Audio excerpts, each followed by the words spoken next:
All right, welcome to another episode of Piecing It Together, the podcast where we take a look at a new movie and try to figure out what movies inspired it. And today on the show, we're talking about Guy Ritchie's The Gentleman, which is the first straight up 2020 release that we're doing on the show. Most of what we've been doing so far this year has been catching up on 2019 releases from the end of the year, some of which, like 1917, were limited release before the end of the year and then went wide once 2020 came, but that's still technically a 2019 movie. This is a 2020 movie, and I am excited to be covering it with my good buddy Chad Clinton Freeman returning to the show. He's a big fan of Guy Ritchie, so he's absolutely the perfect pick to cover this one with me.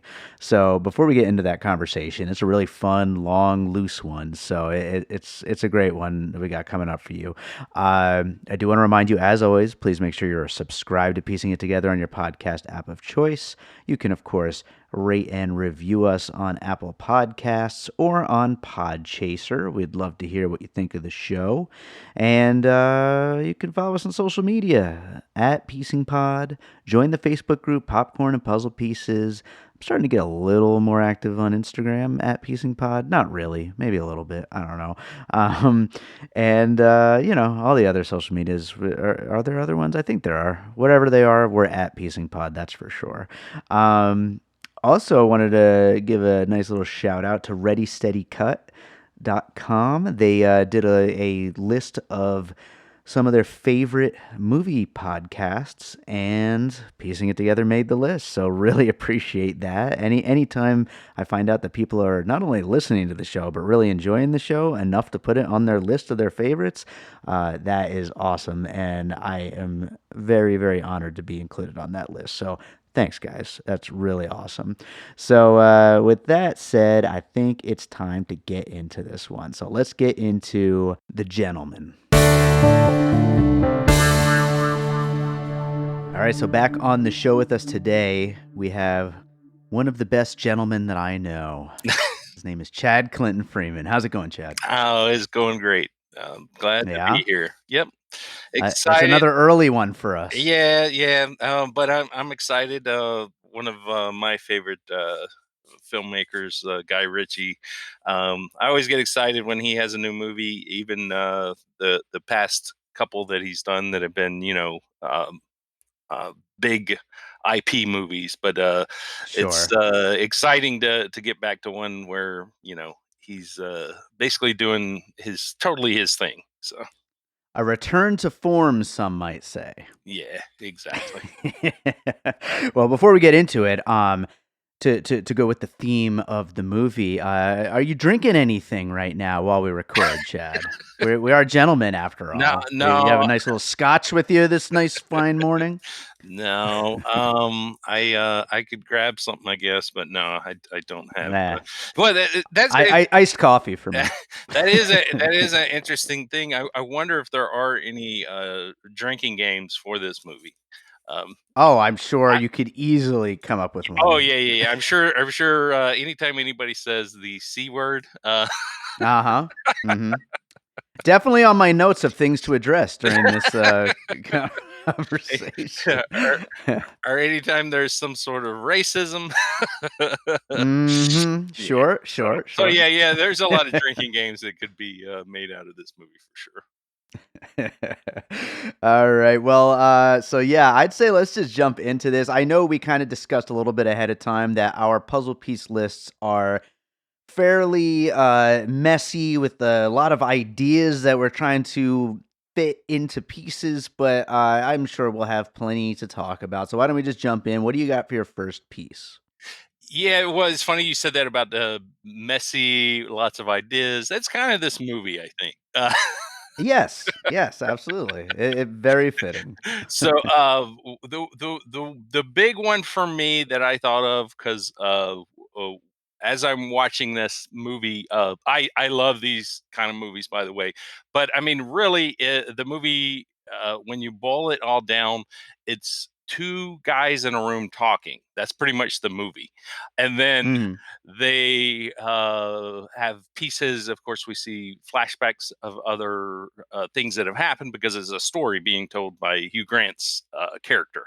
He's basically Sure. pitching like it's a movie. Of course, he's written a Yeah. movie. Uh, and so the Usual Suspects was the one that came to mind to me. Sure. Yeah, people in a room discussing, and it's all about storytelling and weaving this. All these different interesting criminal elements and strange characters. Of course, Usual Suspects. I was not a big fan of that film personally. I only saw it the one time. I have not revisited. I know a lot of people do Mhm. love that movie. I felt that the movie, just to jump on Usual Suspects, relied too heavy on a twist Sure. instead of storytelling. What I did love about this movie is that this movie is kind of Shakespeare in a way that it's not really about anything. It's Tarantino or Seinfeld even, where it's just a movie that the plot isn't the point. The point is the riding along for all of the nonsense and the madness. So I mean, it really Absolutely. it's a movie about storytelling. It really is. Yeah. It's a fun way to kick off the year. Like this being a January movie, which notoriously January movies are usually pretty terrible, and that certainly I think both of us were a little worried about that. That oh great guy, new Guy Ritchie movie, but why is it in January? I think it's a great way to kick off the year though. To open up with a movie that doesn't necessarily have to be about much. It's just a fun ride at the movies to get you jumped into a whole new year of seeing lots of exciting new movies. Right. Yeah. Yeah. Not about really anything, but about a lot of things. It's one of those Mhm. kind of like, um, just I think a fun platform for Guy Ritchie to kind of just toy around with, and then also inject a lot of himself Yeah. into it.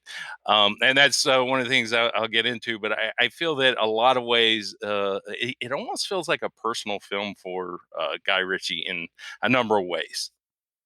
Definitely, yeah. I think that's going to show itself in some of our future puzzle pieces, I'm sure, including my first puzzle Okay. piece, which is a movie that it's probably too new to really be a actual influence on Guy Ritchie. However, it's certainly, I think there's some parallels to be drawn, and I know you're the worst person in the world to be talking about this movie with, but it is Quentin Tarantino's Once Upon a Time in Hollywood, which, of course, in a lot of ways is a very meta look at Tarantino and how he's feeling about himself going into this phase of his career, and whether or not he still has what it takes to actually continue his filmography in a meaningful way.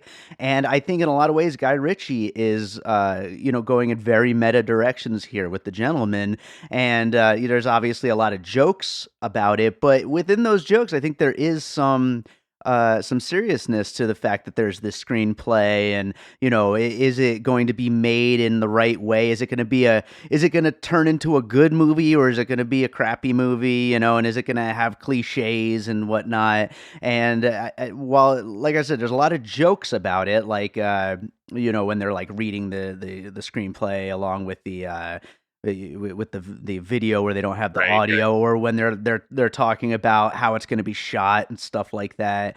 But that also there's a lot of truth in that as well, I think, coming from a filmmaker who's entering, god, like 20, 30 years or whatever doing this, and whether or not he's going to be continuing on into this next level of his career.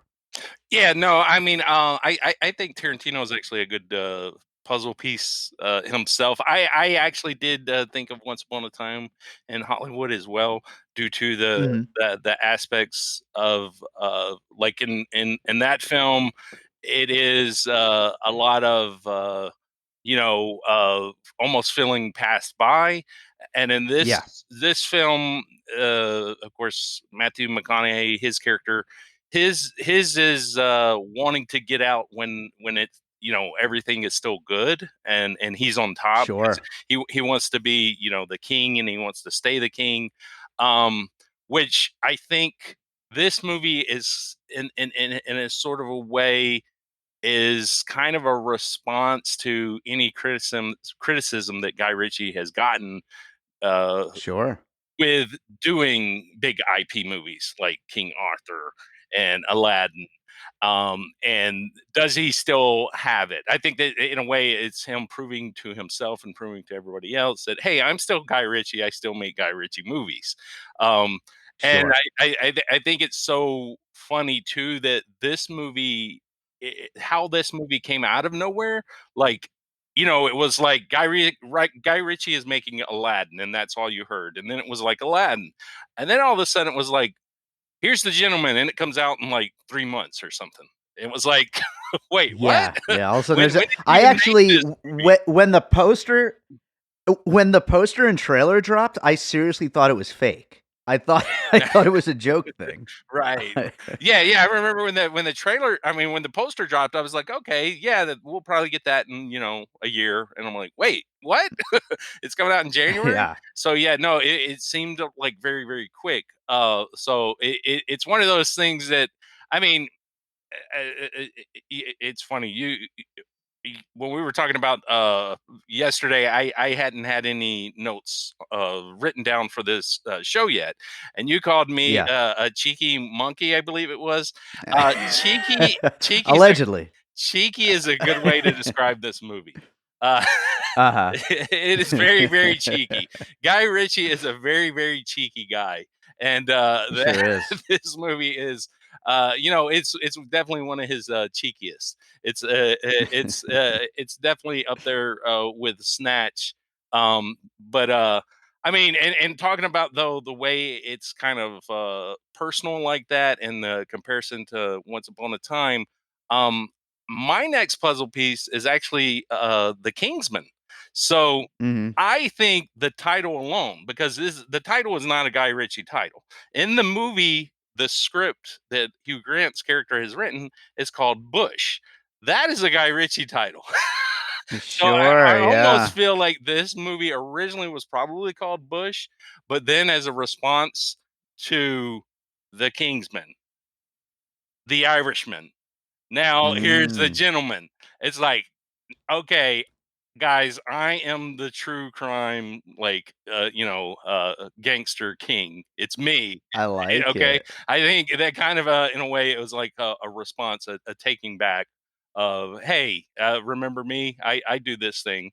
I kind of feel that way. Also, I also feel that there's, Matthew Vaughn, of course, who directed The Kingsman.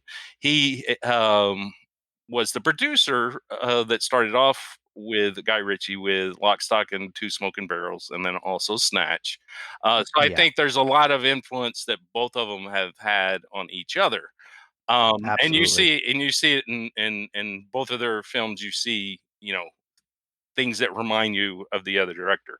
And I just feel with this one though that this one there's a more of a sophistication to the characters, like as far as these guys how they view themselves, not necessarily how the characters are, but how these characters view themselves compared to the old Guy Ritchie criminals. These Mhm. guys, have to, be looking sharp and wearing fine threads, kind of like the whole Kingsman thing.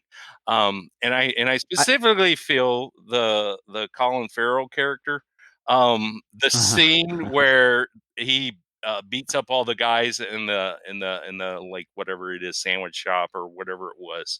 I think that Mhm. was kind of a play on, what Colin Firth's character in The Kingsman does Totally. whenever he walks into a place, and everybody always looks at him and just thinks that, who's this old guy, and then he just basically beats the crap out of everybody.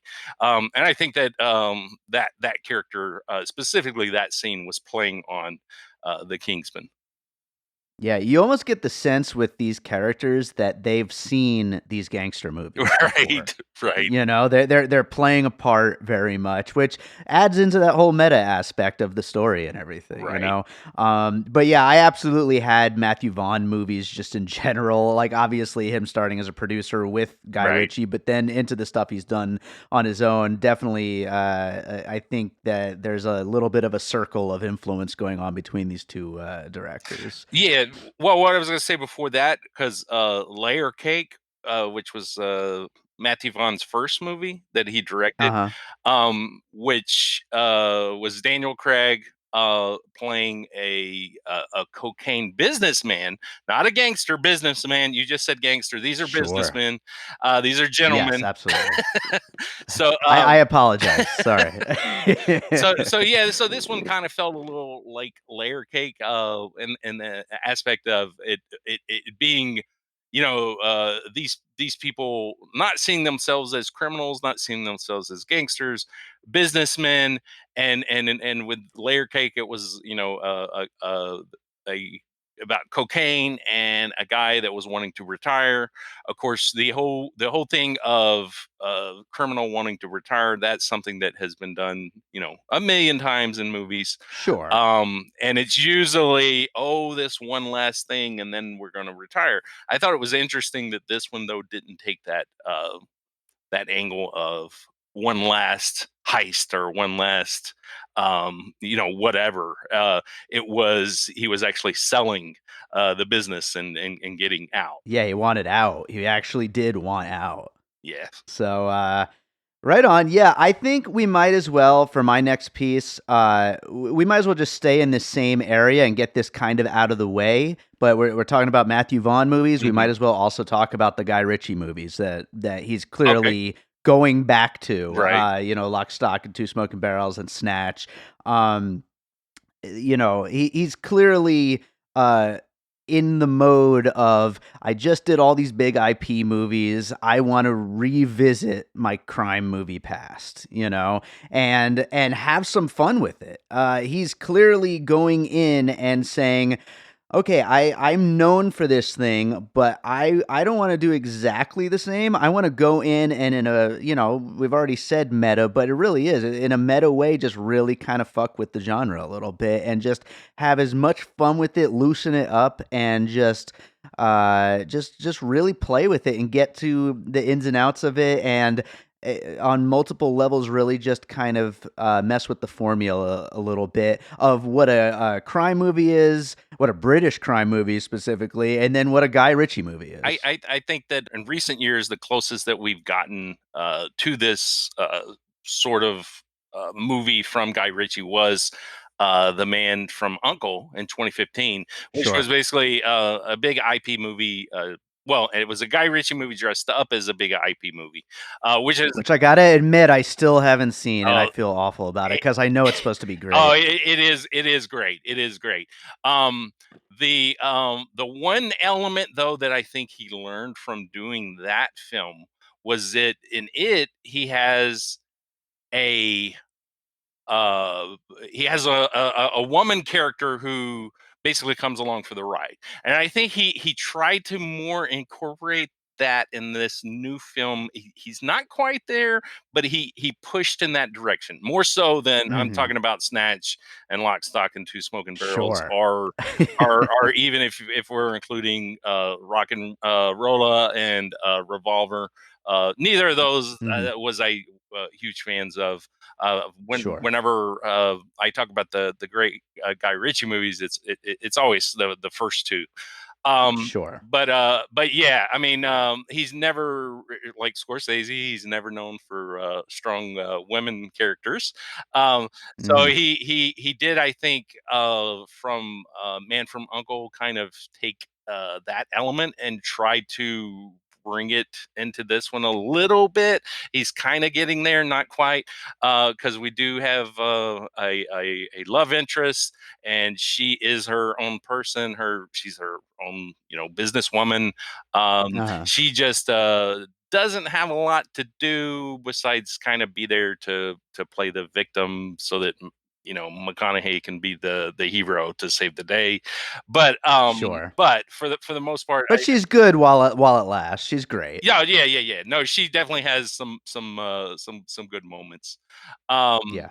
but and I wish though he would have explored her in that relationship a bit more. I think Mhm. that could have made the movie a lot stronger. And what I think he was kind of going for there, though, not to get too far off base here, but one of my puzzle pieces was the movie Sexy Beast, which Mm. is basically a love story. It's a weird love story. It's also two men in a room talking, pretty much, or at least Sure. the bulk of the movie is. And of course, that was Jonathan Glazer, his first movie. Great film as well. With it, at the end of the day, is a love story. Even though the female character isn't necessarily a huge part of the film. I mean, she's the heart of the film, and I think he could have did that with the gentleman a little bit more, and really uh, just enriched it a lot more. But getting back to Sure.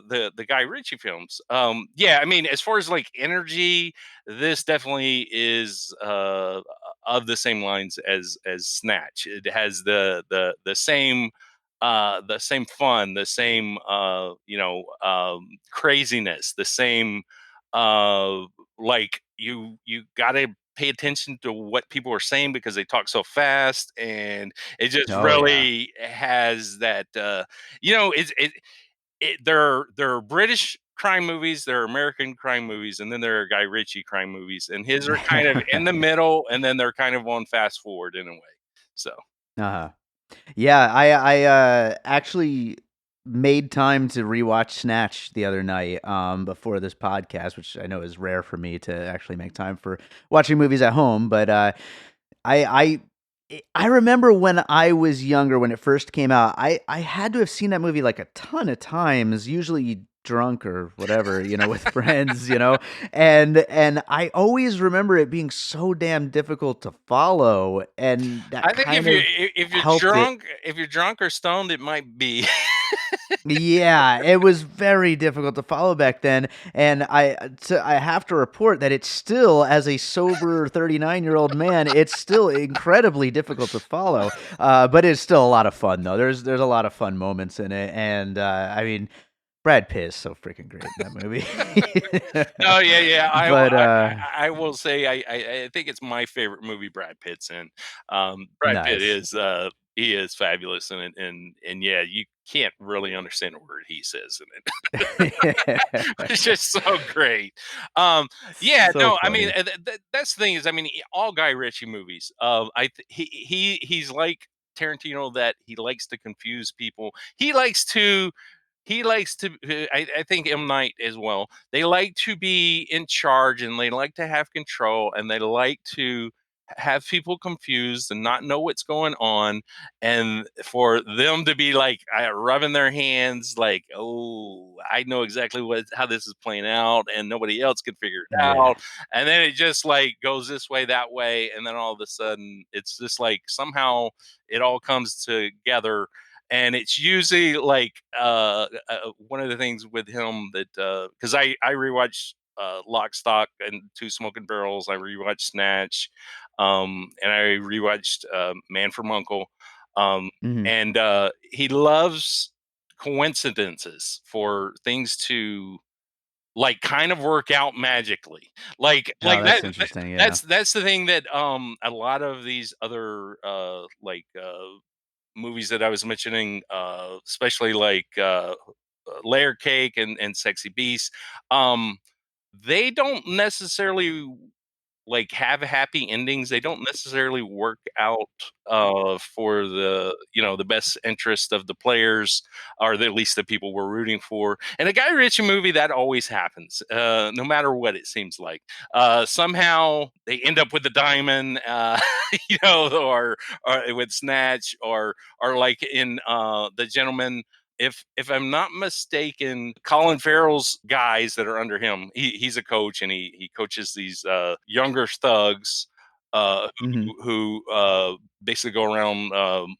beating people up, and they are going to actually assassinate Matthew McConaughey's character at the end, and they end up saving him. If I'm not mistaken, Yeah. that's how that played out. Uh, It's funny you're bringing this up because I actually had on my list. I didn't have a movie for it, but I was trying to think of movies where like, our heroes are like they win, right, everybody wins. Nobody good dies, it's like only the bad guys die. And I was trying to think of a good one. I was thinking maybe like the Ocean's movies or something, but I couldn't even really remember if those were movies where if any of the heroes die in that. But and it's weird calling them heroes because I mean these are these are straight up criminals, but yeah, no, but where all of your protagonists all live and they all succeed and they're all safe basically, even though they're in this world of like nonstop danger and violence. right. They're always safe and they're always good, Right. Yeah. No. No. No. That's one of the fun and magical things of his movies. Is Yeah, that they do not ever have like downer endings at all. Um, yeah, I mean, like yeah. We talked about Tarantino. I mean, Pulp Fiction. Vincent and Joel's. They're dead after that movie. yeah. You know. I mean, that's not the ending we get in the movie, but they're dead once that movie's over. But yeah, in the Guy Ritchie world, that's not how it works out. They Yeah. they get their money, they get their whatever it was that they were trying to get, and they live. So Most of the good guys die in Tarantino movies now that I think about it. Like the bulk of them. right, and if they don't die, then they at least get messed up pretty bad. I mean, Oh yeah. yeah, and Damn. and That and now I'm bummed a little bit about that. and speaking of Tarantino though, and I know Tarantino has had to have been a big influence on Guy Ritchie from the get go anyway. Sure, Um, totally. and I actually thought of Inglorious Bastards watching this, specifically when we get the introduction of some of the characters, like Dry Eye. Reminds me a lot of some of the introduction of the Bastards, uh, Mhm. and then the introduction of the thugs, which I don't remember what their names were, where they get that long like rap video where they're dancing and Which was absolutely fucking ridiculous. and amazing, and amazing. Yes. Uh, and even like Dry Eye's introduction, where he's machine gun, and it has his name and everything, and then he's like, "That's not the Dry Eye I know," and he's like, "Oh yeah, well you're Yeah, right," and it's like. that rules. Yeah, because it's through the lens of Hugh Grant's character. He gets to tell things and then retell them the way that they actually are, which I loved that aspect of, Yeah. which is so a Guy Ritchie thing, because he loves to basically have you see something and then even rewind it and then play it again in a different way. That Yeah. one of my favorite things about him as a filmmaker that he does that he actually did carry over into King Arthur and also Aladdin. Um, yeah, again, the whole playing with just storytelling in this, um, is just so it makes it so much fun. The other thing though that made me think of Inglorious Bastards is that basically in Inglorious Bastards, especially the I no, I'm not going to say his name right, but Christoph Waltz, uh, Mhm. his That character. was good. Oh, okay. Well done. I like that. his character his character is a storyteller and basically a really terrible guy.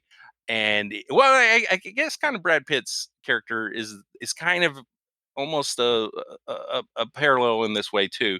But the Vault's character, he thinks he's a sophisticated man, you know, Yes. and he stylish dresser, always like nursing some sort of drink. I only saw that movie once and hated it, so I'm just going off of memory. But just Oh, the way these characters are kind of reminded me of that character, because these are, as you said, these are criminals. They may not be the worst criminals, but they are criminals, and they really think highly of themselves. I mean, yes. even the guy, the Hugh Grant character, which he's not a criminal per se. Well, I mean, he Just a is. sleazebag. He is, because he is in the blackmailing game. But prior to that, he's pretty Yeah. much just a tabloid guy. He's a Mhm. TMZ guy, basically. But yeah, again, he thinks just so fabulous of himself and thinks he's so sophisticated and wonderful, and it just very much reminded me of Inglorious Bastards in that way. Well, first of all, I love that puzzle piece. I hadn't thought of that, but yeah, I think that's a really great parallel there. I think that's definitely how a lot of these characters carry themselves, especially the Hugh Grant character, is a direct, I think, comparison to Christoph Waltz. So much so. I think that's awesome. But then also, can we talk for just a second about how great Hugh Grant Oh is? yeah, yeah. I No, he mean, is. He is. I mean, it's only January, and this is the performance like to beat for like the rest of the year. Everything's going to be measured by this bar. I mean, Yeah, so no, much freaking yeah, fun. Who knew he had this in him? He's just been waiting to do something like this for years. You yeah. know, He he so much fun. he is absolutely fabulous. He really is. I mean, his performance carries this movie. And Yes. again, though, like I said, I mean, a lot of this film is two guys, talking in a room, and he had to really bring it, I think, for this movie to be carried. I was expecting, Yeah.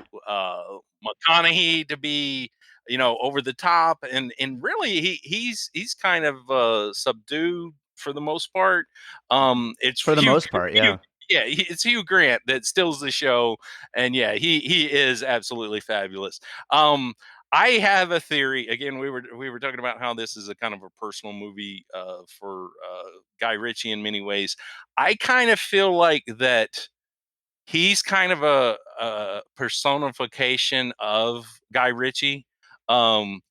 That's Guy Ritchie, because that's his. I kind of expect that that's Guy Ritchie going in to pitch a movie.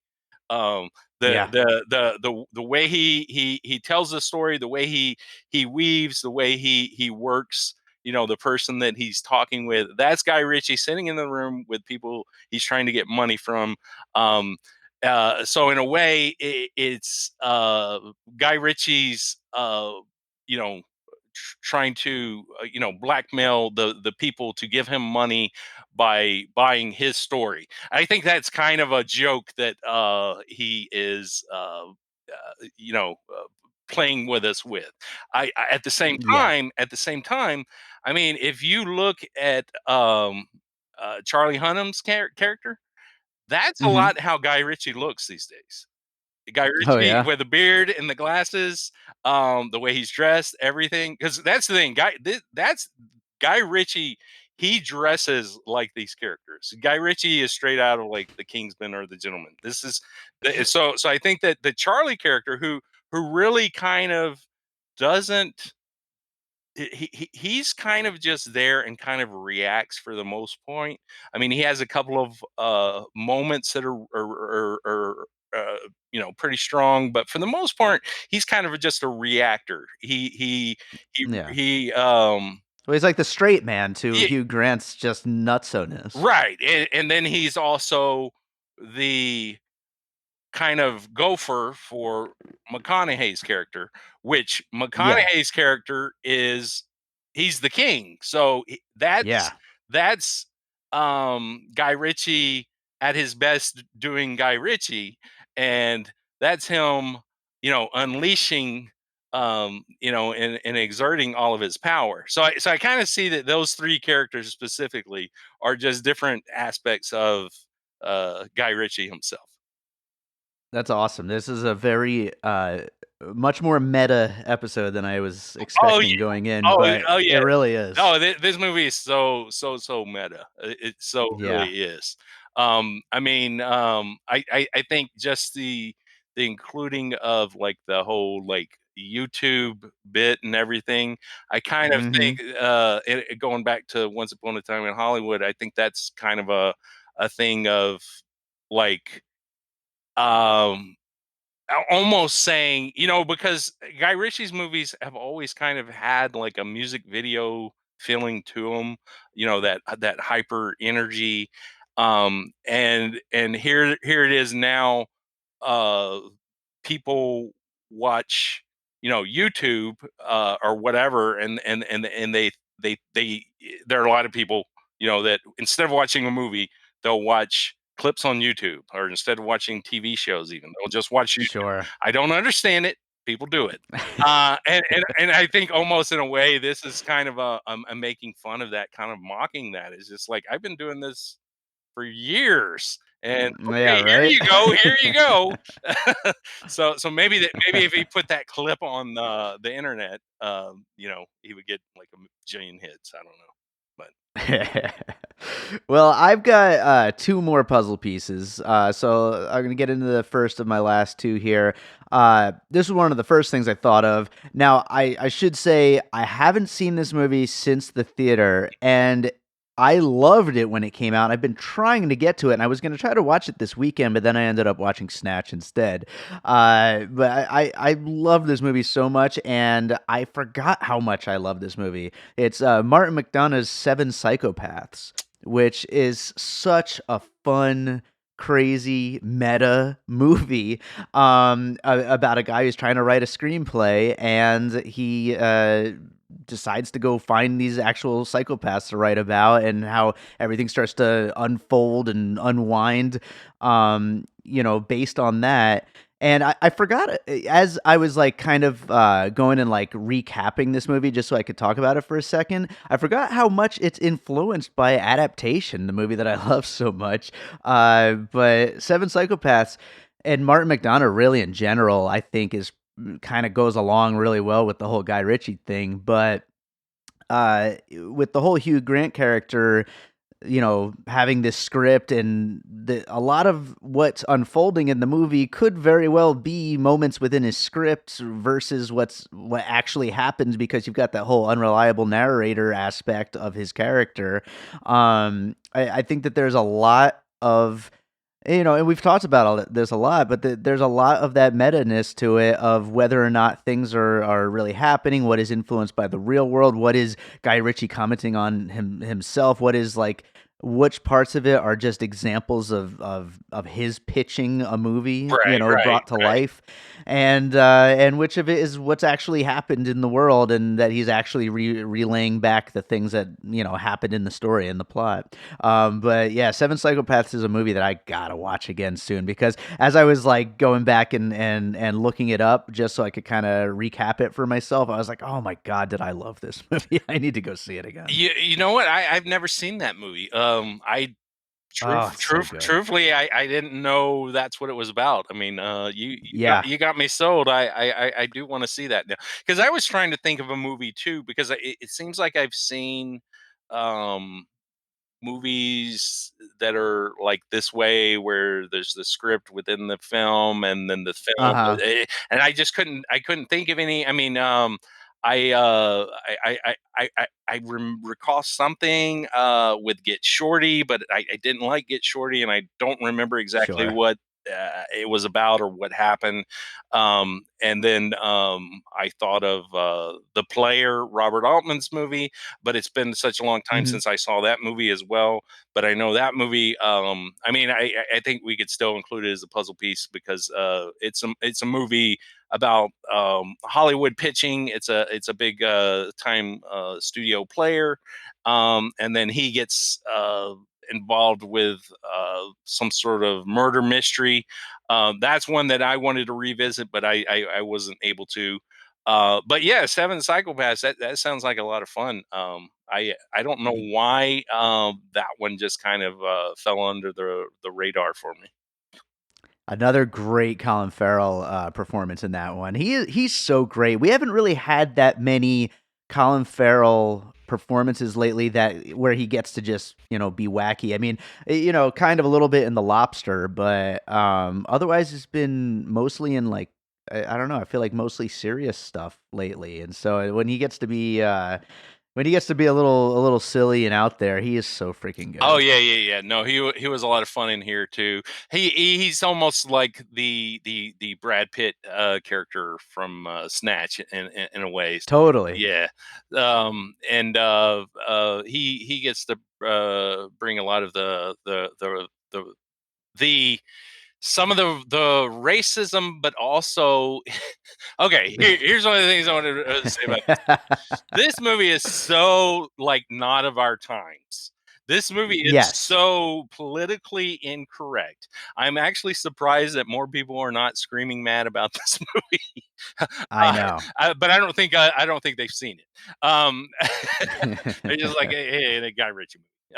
So that's the thing. Nobody sees Guy Ritchie movies when they come out. This is so true. Like Guy Ritchie movies seem to get a following once they get like on home video for whatever reason. I mean, the same thing happened with Man from Uncle. Nobody loved it when it came out. The critics were kind of I think him with critics, it's like 50%. It's like Mhm.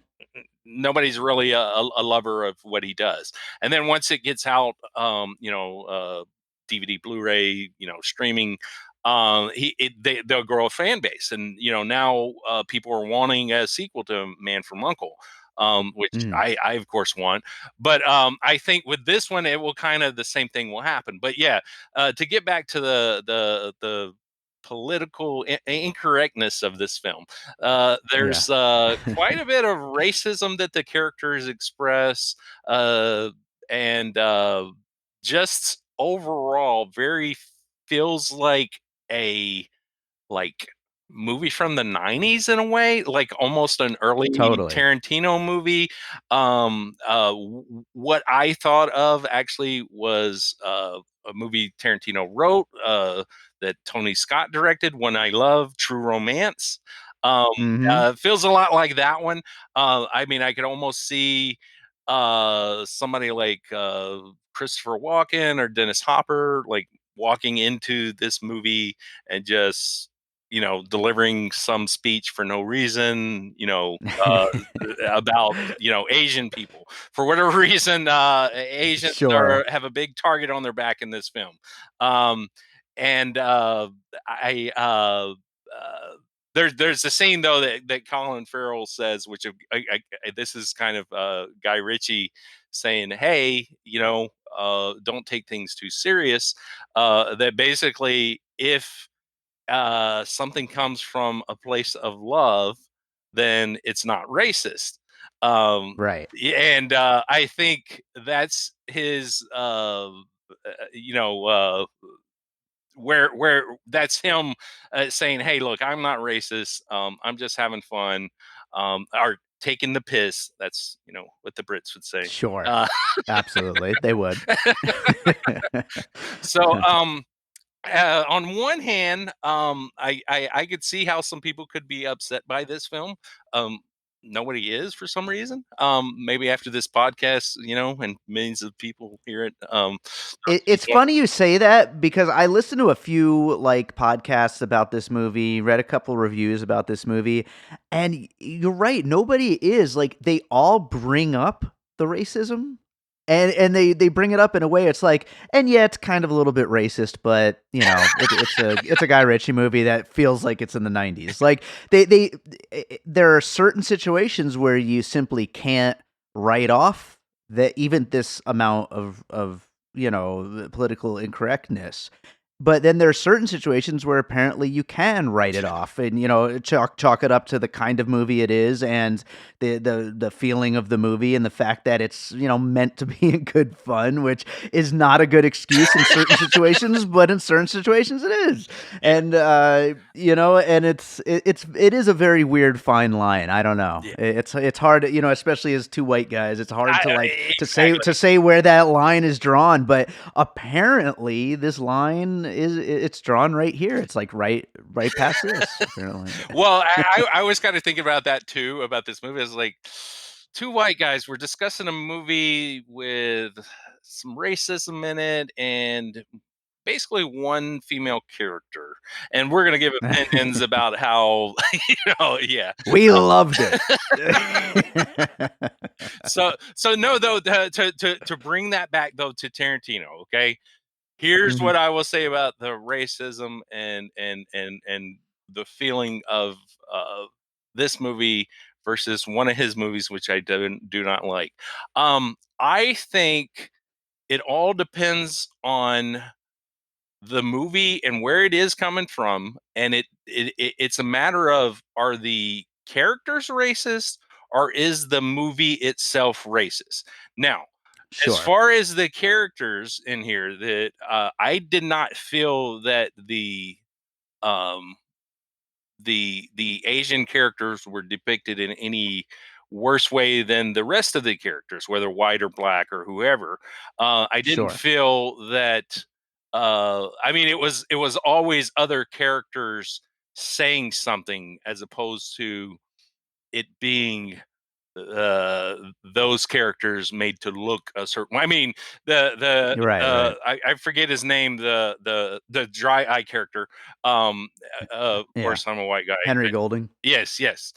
He was just as sophisticated as the other characters in the film. So I mean, I don't feel Sure. that he was in any way. I, not just the Asian racism, I forget the Jewish racism as well is there, because Oh, the yeah. main bad guy basically is a money grubbing, Jewish gentleman, and Yes. they balance that, of course, by having Matthew McConaughey's better half. She's also Jewish, so see, hey, not racist. Um, um, but I don't feel that the movie itself is racist. Now, that being said, I do have an issue with Once Upon a Time in Hollywood. I feel Oh, the boy. Here we depiction go. I feel the depiction of Bruce Lee in that film, I feel is racist. I feel is a racist depiction of him. And not that anybody says anything toward him that's necessarily racist. I just feel the depiction is racist. I also feel Mhm. there's just a anger and hostility and hatred in the film, and of course that would be the character, so I can't hold that against it, against uh hippies and also against women. So anyway, Well, I just ordered my copy of Once Upon a Time in Hollywood on Blu-ray, and I am very much looking forward to watching it many times over the years, racist or not.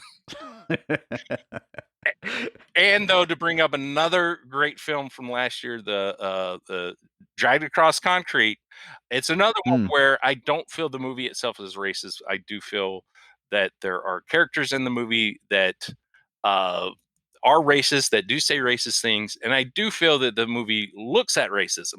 Of course, Guy Ritchie is not trying to bring anything to the table as far as doing this, except for, I sure. think, just trying to flip off political correctness. Um, Yeah. but again, yeah. Oh, it's all in fun. So racism. It kind of goes back to the early Pulp Fiction and Reservoir Dogs type movies of rape, whatever. It's all, if it's all in good fun, you know, it's fair game. That's right, absolutely. Racism and rape all in good fun. But no, but no, absolutely, the characters can be pieces of shit. Right. We can have a great movie coming from a good place where characters are pieces of Yeah. shit. That's all there is to it, Yeah. they're But criminals. but but the more you think about it, there are so many like things in this movie. The whole thing with the guy and the pig, and Mhm. and I forgot about that, and the, actually, and that's funny. and then the whole pound of flesh thing with the guy in the Yep. freezer. It's just like there's so many things that, yeah, if it's not in the context of a Guy Ritchie movie, it's not going to fly these days. I mean, totally. Yeah. I mean, I see people like that, like, are not even like just like huge movie fans in general, that just see this movie and they're like, "Oh, it was great, it was funny," and they no comment whatsoever on any of the like darker elements. And so Yeah, yeah. it definitely is a very, very weird movie. But at the same time, I mean, you got to think about it. How great is that though to make a movie to where you can have that stuff in it, and then people walk away and they're like, "Oh, that was good," because it's like a Right, happy right. ending. I don't know. It Mhm. is strange. It's strange, but, that's what makes it a movie worth, watching and worth talking about. So I only have one more piece, and I'm gonna jump to this one, and this is more of well, when I first thought of it, it was more of like a silly one, but now that I think about it, there actually is more than just the one thing.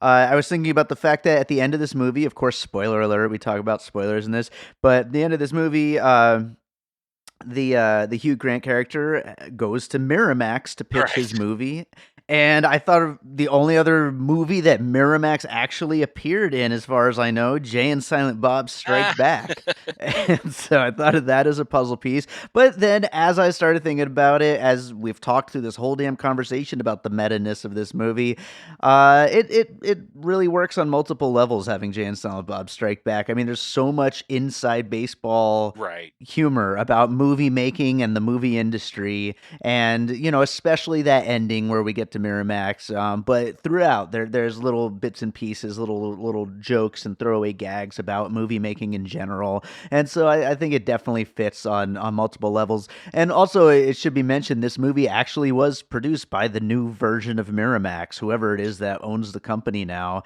It was co-produced by them. Well, that's what I was fixed to bring up. I couldn't remember if it was or not. I do know though that Man from Uncle, the poster was on the background during the pitch at the Miramax, and I don't think Yeah, that was a Miramax that movie. was weird.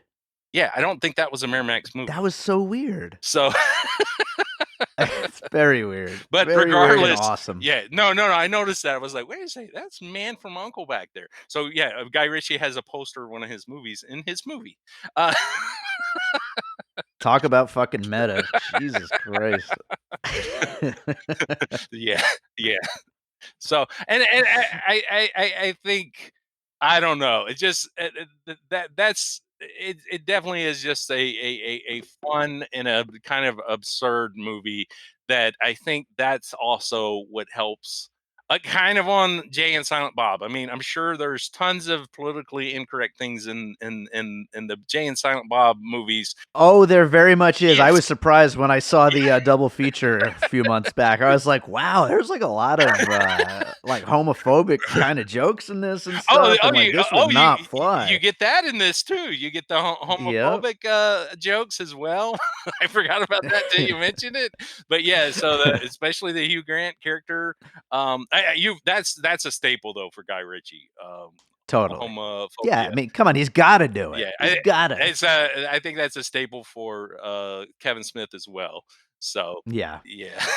um, the one I was gonna mention though, that I thought of, and it was specifically one of the characters, um, Jeremy Strong's character, which he's the guy that's buying the business from Mhm. Matthew McConaughey, and I think his name was actually I think his name was Matthew. I think the Jeremy Strong character. Anyway, he reminded me of Alan Cumming in Get Carter, which then I started thinking about Get Carter, and this movie kind of reminds me of that film as well. Of course, Get Carter. I'm talking about the Stallone version. Um, Mm. uh, Stallone, to me, that was Stallone at his coolest. Stallone is very much a gentleman with his is it like silver or gray suit he wears throughout the whole movie. Just a very like sophisticated man doing terrible things, throwing people off of buildings. Um, just also very high energy movie. A lot of like what's really going on, kind of double crossing, and a movie about really not a whole lot. Um, Although it is also a revenge movie. And of course, that is Mm. a remake of a British classic, Get Carter, which was the Michael Caine movie, and I know that Mhm. that movie seemed like a very influential for Lock, Stock, and Smoking Barrels. So I Sure. was like, I kind of feel like that the remake of Get Carter though was a bit of an influence here. So. Mhm. Alright, very cool. Yeah, I forgot about Get Carter, the Stallone version. I haven't seen that in probably Oh, since opening day. yeah, I love that movie. I think it came out actually probably the same year Snatch did. I think 2000. 12% on Rotten Tomatoes at the time of recording, by the way. Not a big hit with the critics. So, do you have any other puzzle pieces, or is that your last one? I thought of Saul because I always see Saul as kind of the Reservoir Dogs, the horror version of Reservoir Dogs. And again, I saw 2 men in a room talking, and it's everything plays out as in flashbacks or basically, one person telling the other, and they kind of fill each other I in on the gotcha. story. So I just Reservoir Dogs and Saul. Those are two great, people in a room talking movie. That's very much what this is. Of course, Sure. I couldn't think of any great Hitchcock ones, and I know there are probably some because he's like the big one that everybody always says. Just throw two people in a room and have them talk. Um, Sure. but other than that, oh, I actually thought of Once Upon a Time in Mexico, just because Hmm, of the whole convoluted story and people, um this person double crossing this person. There's not a lot of necessarily double crossing, but you don't really know what's going on as far as the multiple things that are happening. um sure. and it was just one that came to mind. But other than that, I Cool. mean, I think I would say film noir as a genre in general. This isn't a film noir movie, and I don't think Guy Ritchie's movies are necessarily. I don't know if you would consider them neo noir, but I think has been heavily influenced in general by film noir, just as Tarantino has. So I just think that in general, that genre, and in a way, I guess the uh, the female character in this movie is kind of a femme fatale, um, because Yeah, she's which fits in with that a little bit. yeah. So, um, Cool. but yeah, I mean, Alright. that was it. Well, then let's do the finished puzzle, then we'll get into any of our closing thoughts. The finished puzzle includes the usual suspects, Once Upon a Time in Hollywood, Matthew Vaughn movies such as The Kingsman and Layer Cake, Guy Ritchie movies, of course, such as Lock, Stock, and Two Smoking Barrels and Snatch, Sexy Beast, Inglorious Bastards, Seven Psychopaths, The Player, True Romance, Jay and Silent Bob Strike Back, Get Carter, Saw, Reservoir Dogs, Once Upon a Time in Mexico, and film noir as a genre, which, by the way, I actually would like to see a Guy Ritchie film noir, just like straight up neo noir Guy Oh Ritchie. That yeah, could be yeah, kind of yeah. fun, I Oh think. yeah, no, that would be good. Um, he Just hitting the genre over the head with a hammer, he basically. he he because that's the thing is with film noir, it's all about the main character. Well, I think that genre is about losing control, and I think he is somebody who likes control. So, and I think Yeah. his characters always have to think they're in control at least. So I think that would be Mhm. something he would have to let go of in order for him to do a full blown one. But yeah, no, that definitely could be a lot of fun. I guess his are kind of neo noir. I don't know. I'm not really sure what 100% even um, constitutes the neo noir. But I think for the most part, just like film noir, you do have basically one major player throughout the film. He just likes to always throw in a weird character, throw in another weird character. Right, right. He's not one to concentrate on one guy. It's just he just likes to have too much fun with it. Well, my only, like, closing thought I had, just one last thing I wanted to comment on was I loved the opening credits. They're kinda like a classic Guy Ritchie thing, but also Right. mixed with maybe a little bit of Bond or something like that. I thought it was a really cool opening credits scene. We need more of those, I Yeah, think, in well, movies. so James Bond, I think was a bit of a influence here in general. Again, going back to the whole gentleman thing and sophistication, but yeah, Sure. no, his opening credits when he gets to do what he wants to do are usually really really nice. He does like the old school, almost like TV credits, like TV shows. It's almost like what he likes to do, almost like the old TV shows going off, uh where you see the guy and they do the thumbs up and they smile and then their name comes, Right. and and and, Yeah. I think he does, if I'm not mistaken, in other movies, he's done it where you actually get the character's name, and then this time it was actually the credits of the Yeah, well, cast. I know for sure Snatch because I just saw it the other day and I was like, "Oh, wow, they're using the characters' names in the opening credits." Right. Yeah. But That's funny. yeah. So no, I would say I pretty well love this movie. I would say it's my favorite since Man from Uncle, and it might be. I have to rewatch it. It just depends. I don't know how on a second viewing how the all of the terrible things. Yeah.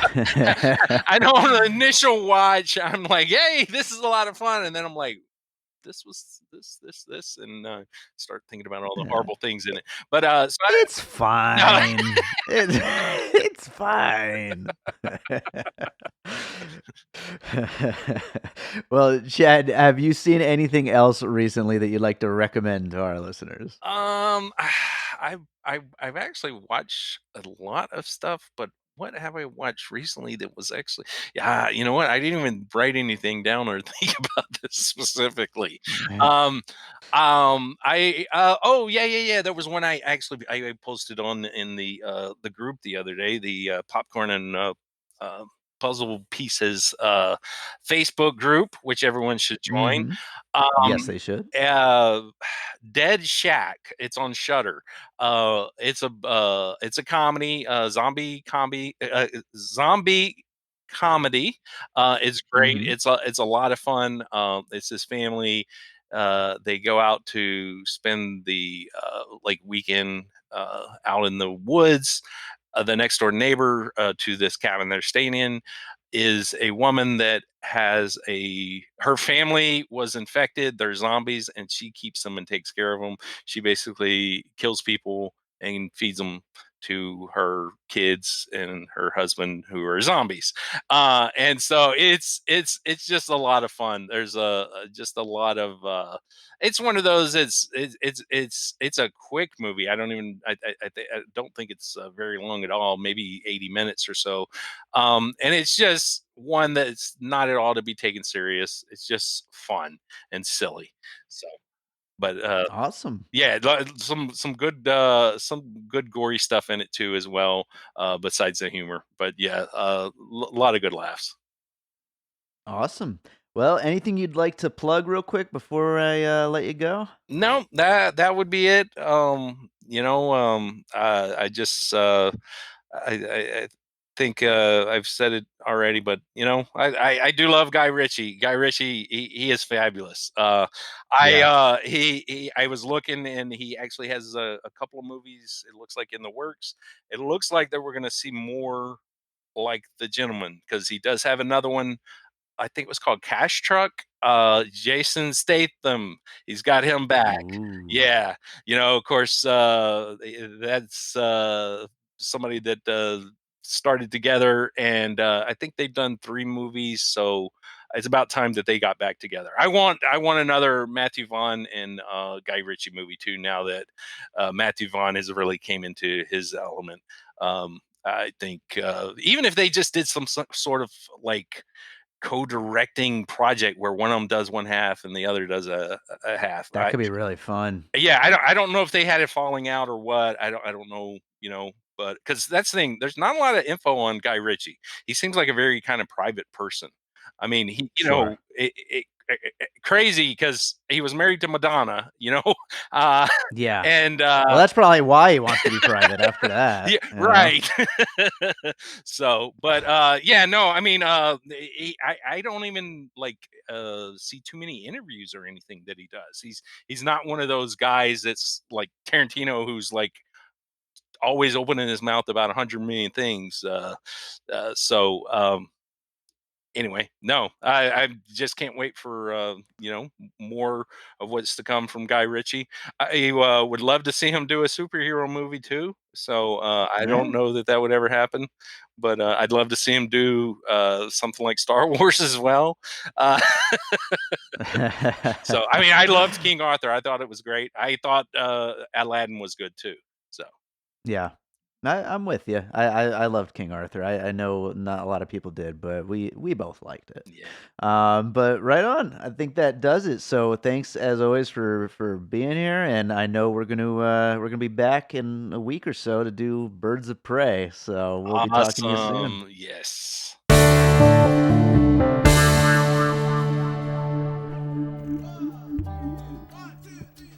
Are you tired of stumbling across the same old kind of podcast show with a couple of white guys every other day, talking about different forms of entertainment such as movies, music, video games? Well, too bad, because we got another one for you. Introducing the world's most unoriginal and anti-niche podcast ever, the Podwood Forecast. Hosted by Mitchell Owens. I steal money from poor innocent people who got in car crashes. And yours truly, Clifford Close. This is a podcast we do for fun where we talk about the little things we enjoy. The Podwood Forecast. Available on any podcast platform. All right, so I hope you enjoyed that conversation with Chad Clinton Freeman about The Gentleman. I'm really excited that it's 2020 and it's time to start covering some new movies. It's going to be great. We got a lot to look forward to, including a most anticipated movies of the year episode that's coming up real soon. I'm editing that today actually, and hoping to put it up next week, along with a Oscars prediction episode. So that's one last thing looking back at 2019. And then, of course, we also have Jojo Rabbit in the can. But then I swear we're done. No more 2019. I am sick of 2019. I want to move on to new movies, and we got plenty of new movies to cover. So we're going to have no problem filling the schedule with new stuff. So make sure you're subscribed to Piecing It Together wherever you listen to podcasts. You can, of course, rate and review us on Apple Podcasts. You can also rate and review us over on Podchaser. You can follow us on social media at Piecing Pod. Join the Facebook group Popcorn and Puzzle Pieces. Sign up for our Patreon over at patreon.com/piecingpod. And otherwise, that's enough things. You should do all those things, and then wait for our next episode, which is coming up next week. You know what you should also do, actually? Check out piecingpod.com, our website, where we have, of course, all the episodes of the show. We also have links to a whole bunch of cool stuff, including any of my guest appearances on other podcasts, including this week I am heading over to, this will be after I've recorded this, but probably will have happened by the time this goes up. I'm going to be over on KNPR talking about film festivals. So that's going to be really cool. So there's going to be a link to that on the site, along with all the other guest appearances I do. I've guested on a whole lot of other podcasts, and I'm always happy to guest on more podcasts. So if you're a podcaster and you're listening and you're like, hey, I want Dave on my podcast, get in touch with me. I'd love to. I'm always down for that. So, anyway, thanks so much for listening as always. And let's leave you guys with a piece of music as we always do. And you know, every once in a while I'll throw on a track from that rapper I produced, Skydro. And I think this is a good one to do that with because, as you know, if you saw the film, there's a whole like rap video aspect to it. And so I figured this fits, right? Why not? Let's play a track from Skydro. And it's good to play his music every once in a while. This is a track called Hip Hop Dreams, which was from his album Success Stories that I produced. So enjoy this track, and if you like it, go check out Skydro's album success stories. It's available on iTunes and Spotify and all that stuff. So enjoy it. This is Hip Hop Dreams.